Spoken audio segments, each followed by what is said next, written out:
ఆశ్చర్యదేవా, ఏమంటివి జాతి ధర్మమునకు సుతసుతునకు కింది నిర్వారత లేదందువా. ఎంత మాట. ఇది ఛత్రపరిచయే గాని చాత్రిపరిచయ కాదు కాకూడదు, కులపరిచయ అందువా.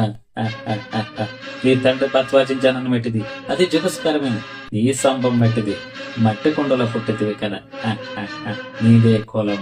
ఇంక ఎలా అస్మ పితామహుడు కురుకులు వృద్ధుడైన ఈ సందనప్పుడు శివ సముద్రముల భార్యకు గంగ గర్భంలో జన్మించలేదా? ఇదిదే కులము. నాతో చెప్పించడమేమయ్యా.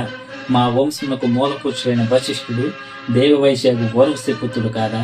అతను పంచమ జాతి కన్యన అరుంధతి శక్తిని, ఆ శక్తి చండాలైనందు పరశురుడు, ఆ పరశుడు పల్లె పశాన మస్తగంధ్యం మా తాత వ్యాసుడు.